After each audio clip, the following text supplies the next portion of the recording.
Assalamualaikum warahmatullahi wabarakatuh. Bismillah walhamdulillah. Ayah bunda yang dirahmati oleh Allah, di antara tujuan utama pendidikan manusia adalah memanusiakan manusia, kira-kira begitu ya, agar manusia itu eksis menjadi manusia. Kenapa? Karena manusia itu berbeda dengan makhluk yang lain. Allah berfirman misalnya di dalam surat Al-Isra ayat ke-70, walaqad karramna bani Adam wa hamalnahu fil barri wal bahri wa razaqnahum minat thayyibat wa faddalnahum ala katsirin mimman khalaqna tafdila. Kami muliakan anak Nabi Adam, anak-anak keturunan Adam. Kemudian kami angkut dia dengan transportasi darat dan laut. Kami berikan dia rizki yang baik-baik. Dan kami lebihkan manusia itu dari makhluk-makhluk kami yang lain. Jelas banget bahwa ya Allah menyatakan di dalam surat Al-Isra ayat 70 ini, manusia itu punya kelebihan dari makhluk-makhluk yang lain. Di antara kelebihannya pertama udah jelas ya, manusia adalah makhluk yang bisa berpikir, makhluk yang bisa mengingat-ingat sekian banyak, punya memori yang sangat luas, makhluk yang bisa mengolah data dan seterusnya. Tetapi juga ada di dalamnya adalah fitrah yang punya kecenderungan, punya potensi dasar. Nah, itu manusia. Tetapi akhirnya manusia juga diberikan diberikan atau diutus nabi dan rasul. Yang rasul itu diberikan kitab suci. Dari sekian perbedaan itulah, maka di antara yang menjadi perbedaan mendasar antara kehidupan manusia dengan kehidupan lain adalah manusia punya visi dan misi di dalam hidupnya. Afa hasibtum annama khalaqnakum abathaw wa annakum ilaina la turja'un. Apakah kamu kira kami menciptakan kamu main-main, dan apakah kamu mengira bahwa kamu tidak akan dikembalikan kepadaku? Jadi menurut surat Al-Mu'minun ayat 115 ini, manusia itu punya jangkauan jauh ke depan. Visi misinya yang panjang banget sampai ke negeri akhirat. Sampai ada hari pembalasan. Gitu ya. Nah, makanya yang sangat membedakan manusia dengan binatang misalnya kan, bahwa manusia selalu berpikir jangka panjang. Dan kata Nabi, orang yang cerdas adalah orang yang selalu bisa mengendalikan jiwanya dan selalu berpikir masa depan setelah kematiannya. Al-kaisu man dana nafsahu wa amila lima ba'dal maut. Orang yang cerdas kata Nabi adalah orang-orang yang selalu pandai mengendalikan jiwa dan dirinya, dan dia juga selalu berpikir persiapan masa depan setelah kematiannya. Sementara di dalam surat Muhammad ayat 12, manusia yang tidak bisa mempertahankan dirinya Allah sebut seperti binatang. Nauzubillah. Walladzina kafaru yatamatta'una wa ya'kuluna kama ta'kulul an'am. Ada orang kafir itu yang kerjaannya cuma mikirin kesenangan terus, kenikmatan terus. Kemudian dia mikirinnya makan minum persis seperti hewan. Jadi pikirannya makan, tidur, kawin, buang air, selesai. Makan, tidur, kawin, buang air, selesai. Terus punya anak. Anaknya sekolah lagi, lulus lagi, ijazah lagi, dapat kerja lagi, dapat uang. Setelah dapat uang, makan, tidur, kawin, buang air, selesai. Punya anak lagi, makan, tidur, kawin, buang air, selesai. Dah, belum ada bedanya dengan binatang. Nah, binatang juga bisa makan, tidur, kawin, buang air, selesai. Saya ulang lagi, dalam surat Muhammad ayat 12, walladzina kafaru yatamatta'una wa ya'kuluna kama ta'kulun. Memang ada orang yang kata Allah kerjaannya cuma mikirin kesenangan aja gitu. Melampiaskan semua keinginan panca indera. Kemudian dia mikirinnya makan aja gitu. Makanya makannya banyak seremonial kan. Gelasnya bagaimana, terus diaduk dulu, terus piringnya, waduh, nama-nama jenis seremonialnya, bukan nama-nama menunya ya. Nama-nama jenis seremonial makannya rumit banget gitu ya. Yang begitu tuh tidak pernah dituduh radikal gitu. pernah dituduh ekstrim gitu. Padahal untuk makan aja rumit banget. Karena saya sendiri mengalami waktu di hotel berbintang ada upacara tertentu dengan model seremonial makan tertentu yang saya nggak tahu menahu sama sekali. Model seremonial itu ada orang di sebelah saya selalu bisikin, "Pak, itu salah, jangan kayak gitu." Oh, salah. Baru mungkin lagi, oh salah lagi. Aduh, mau makan rumit ya ternyata. Nah, model-model seperti itulah orang yang hidup orientasinya sampai di dunia saja. Karena itulah pendidikan dalam ajaran Islam adalah ingin mengembalikan eksistensi manusia. Ada dua, ya, eksistensi manusia itu secara vertikal dia menjadi Abdullah, ya, menjadi hambanya Allah. Secara horizontal dia menjadi Khalifatullah fil ardh, menjadi wakil Allah, mandataris Allah di muka bumi ini. Wa idz qala lil malaikati inni ja'ilun fil ardi khalifah. Nah, itu surat Al-Baqarah ayat 30. Allah ingin menjadikan makhluk manusia ini di muka bumi ini sebagai wakilnya Allah, mandatarisnya Allah, khalifatullah fil ard, yang ketugas hariannya adalah memakmurkan muka bumi ini, memakmurkan masyarakat. Itulah khalifah. Kemudian vertikalnya, ya ayyuhan nasu ubudullah, wahai orang manusia sembahlah kepada Allah. Nah, itu fungsi vertikalnya, menyembah kepada Allah. Jadi tujuan akhir pendidikan adalah memunculkan eksistensi manusia, kemudian mempertahankan eksistensi manusia sehingga dia tetap bertahan sebagai Abdullah dan sebagai Khalifatullah. Nah, berarti jangan sampai vonis-vonis yang lain banyak dalam Al-Quran, ya, vonis-vonis Allah kepada manusia yang tidak mampu mempertahankan eksistensi dirinya, jangan sampai itu terjadi karena gagalnya tujuan pendidikan. Dia profesor, dia terkenal, dia sukses segala macam gitu ya. Nggak sholat, itu dalam Islam gagal tuh pendidikannya, gitu ya. Dia jadi penguasa, dia jadi apa? Wah, orang hebat, disanjung sedunia. Nggak sholat, gagal tuh pendidikan dalam ajaran Islam. Kenapa? Tadi fungsi pertamanya secara vertikal menjadi Abdullah, gitu ya.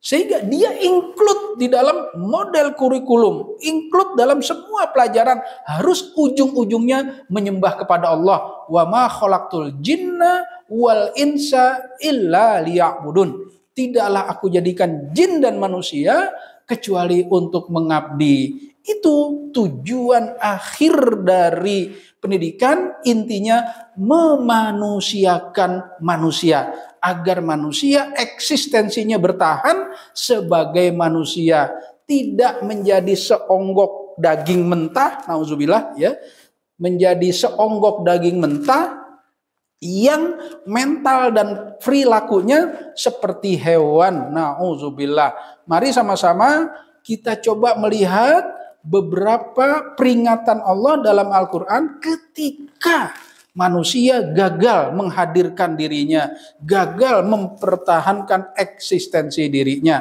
Misal kita urut dari surat Al-Baqarah, ya, ayat 65. Ini ada orang zaman dahulu, Bani Israel, disuruh sholat pada hari Sabtu, jangan pergi cari ikan, akhirnya dia langgar perjanjiannya, pergi mencari ikan, tidak sholat di hari Sabtu, karena orang Yahudi itu hari besarnya hari Sabtu. Maka turunlah vonis yang Allah berikan di dalam surat Al-Baqarah ayat 65, kunu qiradatan khasiin. Jadilah kamu monyet-monyet yang merugi. Tuh kan.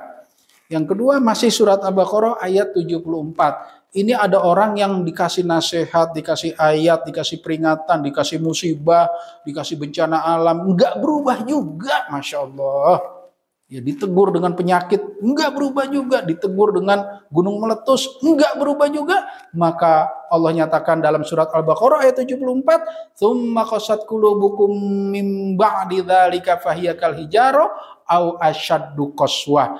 Kemudian hati kalian menjadi keras seperti batu, bahkan lebih keras lagi dari batu. Kemudian di dalam surat Al-Maidah misalnya ayat ke-60, Ini manusia, mohon maaf ya, seperti khonazir, jamak dari khinzir, artinya babi. Siapa itu babi? Orang yang jorok, nggak kenal halal haram, tabrak terus. Nah, lanjut lagi, biar cepet ya. Surat Al-A'raf ayat 176. Manusia kata Allah, mohon maaf, kayak anjing.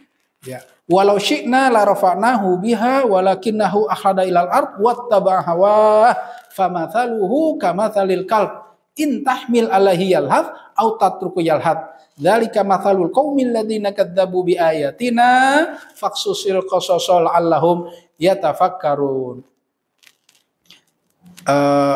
Kami ingin, kata Allah, meninggikan derajat manusia ini agar dia eksis, mulia dengan ayat-ayat kami. Tapi sayang, ada yang nggak mau. Kemudian akhlada ilal ard wattaba hawa, masuk ke dalam lumpur dan selalu mengikuti keinginannya saja, gitu, nafsunya saja. Famathaluhu kamathalil kalb, orang model begitu kata Allah seperti anjing. Intahmil alaihi yalhath, kalau kamu halau diulurkan juga lidahnya, kalau kamu biarkan diulurkan juga lidahnya. Makan nggak makan, lapar atau kenyang, diberi atau tidak diberi, anjing itu melet aja gitu. Ah, gini-gini, na'udzubillah ya. Karena itulah jangan sampai vonis-vonis Allah kepada kita atau kepada manusia menjadi bukan manusia karena ada beberapa perilaku-perilaku tertentu yang mirip hewan. Ada lagi nih, masih surat yang sama, Al-A'raf ayat 179 yang sering dibaca ya oleh para penceramah. Walaqad dzara'na li jahannama katsiran minal jinni wal ins lahum qulubun la yafqahuna biha wa lahum a'yunun la yubsiruna biha wa lahum adhanun la yasma'una biha ulaika kal an'am bal hum adall ulaika humul ghafilun. Nah, ada orang kata Allah yang tidak mengoptimalkan fungsi panca inderanya, hatinya, matanya, dan telinganya. Lengkapnya begini, sungguh kami sediakan isi neraka jahanam, penghuninya jin dan manusia. Karena mereka diberikan hati, tidak digunakan memahami ayat-ayat Allah. Diberikan mata, tidak digunakan melihat ayat-ayat Allah. Diberikan telinga, tidak digunakan mendengar ayat-ayat Allah. Maka orang seperti itu seperti binatang ternak, bahkan lebih sesat lagi dari binatang ternak. Nah, kita lanjut nih, biar cepat saja, singkat-singkat saja surat Al-Anfal ayat 22 dan ayat 55. Inna syarrad dawabi indallahi summul bukmul ladzi la yaqilun. Mohon maaf ya bahasanya kalau diterjemahkan, binatang melata yang paling jelek, nah gitu ya, adalah orang-orang yang buta, tuli, nggak bisa memahami apapun, gitu ya. Mohon maaf ya kalau bahasa-bahasa kampung tuh ada yang agak keras ya. Di Jakarta ada yang bilang tambeng, dablek, gitu ya, cureg, bebal, apalagi gogol, dogol, macam-macam tuh. Mohon maaf ini. Tambeng, dablek, bolot, nah tuh ya, tambeng, dablek, bolot. Nah itu yang dimaksud ayat ini. Orang-orang yang kebal gitu ya. Inna syarrad dawabi indallahi summul bukmul ladzi la yaqilun, buta, budak, tuli dan seterusnya. Kemudian sedikit lagi surat Al-Ankabut, ada manusia yang membuat perlindungan yang sangat lemah seperti laba-laba. Kemudian di dalam surat Al-Jumu'ah ayat ke-5, manusia seperti keledai. Ini orang yang pandai diskusi, pandai ceramah, pandai bicara, pandai debat, tapi tidak pandai berbuat. Kata Allah seperti keledai yang membawa kitab. Kemudian surah Al-Munafikun ayat keempat. Manusia seperti khusubum musannadah, seperti kayu yang bersandar. Dan lain-lain, masih banyak lagi. Yang intinya ada ya seonggok daging mentah gitu ya, yang wujudnya seperti manusia, tetapi mental dan pikirannya bukan manusia gitu kira-kira ya. Perasaannya bukan lagi manusia, pikirannya bukan lagi manusia, tapi wujud fisiknya, bentuk tubuhnya seperti manusia. Kalau ada seperti itu berarti gagal pendidikan kita, na'udzubillah min zalik. Maka saya ulang lagi, tujuan utama pendidikan adalah memanusiakan manusia, memerdekakan manusia dari berbagai jenis perbudakan antara sesama menjadi dia hamba Allah satu-satunya. Kemudian tujuan utama juga manusia dalam pendidikan adalah menjadi eksis di muka bumi ini sebagai khalifatullah fil ard. Nah, apabila manusia dia siap mengabdi total penuh kepada Allah Subhanahu wa taala, dan apabila dia eksis dalam kehidupannya memakmurkan bumi karena dia sebagai khalifatullah fil ard, itulah dia manusia sejati yang sesungguhnya, dan itulah dia misi akhir, tujuan akhir dari seluruh sistem pendidikan Islam terpadu. Assalamualaikum warahmatullahi wabarakatuh.